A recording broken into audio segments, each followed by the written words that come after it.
हूं अभिषेक। बुलेटिन में बात होगी कृषि कानून पर जारी गतिरोध की, जो आज भी लगातार जारी है। आज केंद्र और सरकार के बीच वार्ता फिर से बेनतीजा रही। फिर बात होगी पाकिस्तान की, जिसने एक बार फिर से दुनिया की आंखों में धूल झोंकने की कोशिश की है, और आखिर में बात कैप्टन अंकित के तलाश की करेंगे। इन खबरों पर विस्तार से बात करेंगे, लेकिन सबसे पहले एक नजर प्राइम 25 पर। कृषि कानूनों के मुद्दे पर किसानों और सरकार के बीच आज एक और दौर की बातचीत हुई। आज की बैठक भी बेनतीजा रही। सरकार और किसान अपने अपने रुख पर अड़े हैं। सरकार और किसान नेताओं के बीच 15 जनवरी को अगली बैठक होगी। सूत्रों के मुताबिक आज की बैठक में सरकार ने किसानों से कहा कि अब फैसला सुप्रीम कोर्ट करे तो बेहतर है।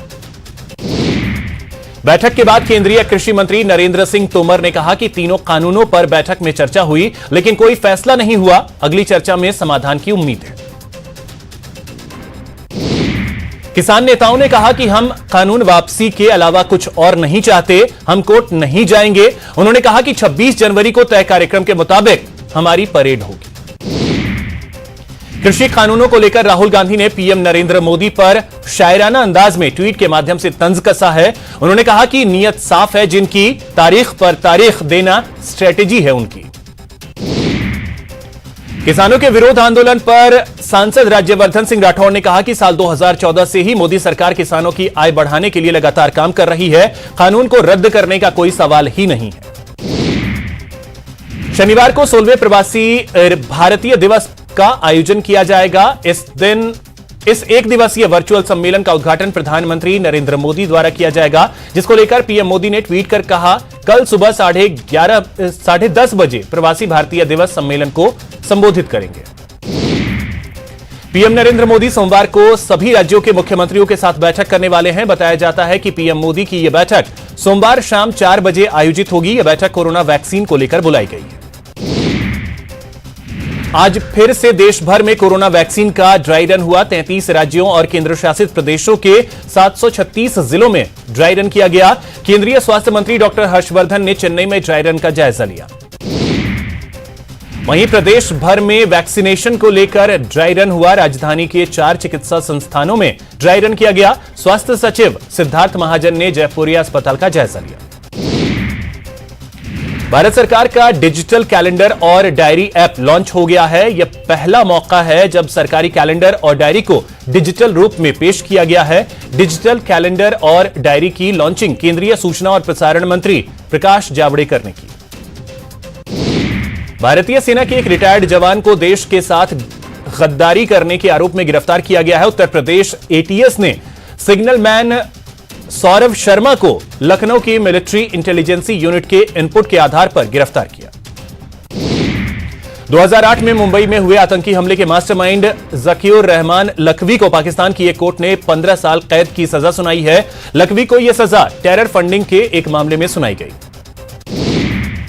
यूपी के बुलंदशहर में जहरीली शराब से 5 लोगों की मौत हो गई, जबकि 16 लोगों को इलाज के लिए अस्पताल में भर्ती कराया गया है। इनमें से 6 लोगों की हालत गंभीर बनी हुई है।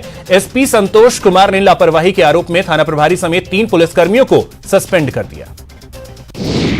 लोकसभा स्पीकर ओम बिरला देहरादून के दौरे पर हैं।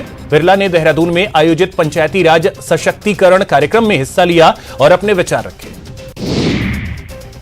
सब इंस्पेक्टर भर्ती परीक्षा 2016 के अभ्यर्थियों ने सीएम अशोक गहलोत को खून भरा खत लिखा है। उन्होंने इस भर्ती परीक्षा में 227 पदों को जोड़ने की मांग की। जोधपुर में सेना के कैप्टन की तलाश जारी है। कैप्टन की तलाश के लिए गुरुवार से ही सर्च ऑपरेशन चल रहा है। बता दें कि गुरुवार को अभ्यास के दौरान कैप्टन सहित 4 जवानों ने हेलीकॉप्टर से कायलाना झील में छलांग लगाई थी।